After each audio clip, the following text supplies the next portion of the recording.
Vin apren kek fraz yo itilize en pile en español ensemble avec. Hola y bienvenido a mi curso de español. ¿Qué estás haciendo? ¿Qué sabes hacer? ¿Qué estás haciendo? ¿Qué sabes hacer? Estoy trabajando. Map travail. Estoy trabajando. Map travail. Necesito un trabajo.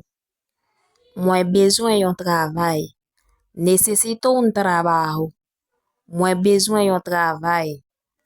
¿Qué necesitas? ¿Qué ça ou besoin?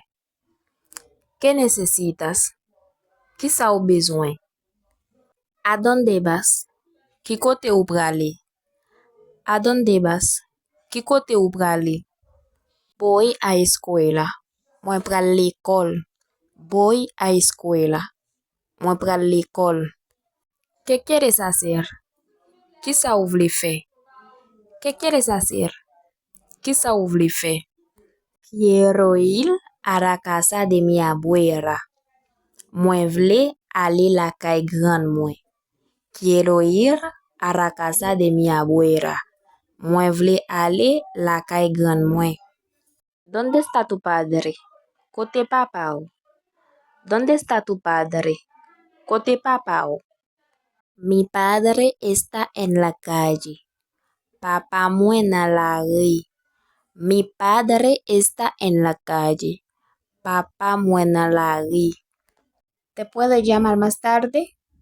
Es que moi karele ou pita. ¿Te puedo llamar más tarde? Es que moi karele ou pita. ¿Con quién tú estás? ¿Avec qui es ou ye? ¿Con quién tú estás? ¿Avec qui es ou ye? Estoy con mi familia. Moi avec famille. Estoy con mi familia. Moi avec famille. ¿Y tú? ¿Con quién tú estás? Eu, avec qui es ou ye? ¿Y tú? ¿Con quién tú estás? Eu, avec qui es ou ye? Estoy con mis amigos. Moi avec zami yo. Estoy con mis amigos. Moi avec zami yo. Si vous avez aimé la vidéo, quittez un commentaire. Ciao. Hasta pronto.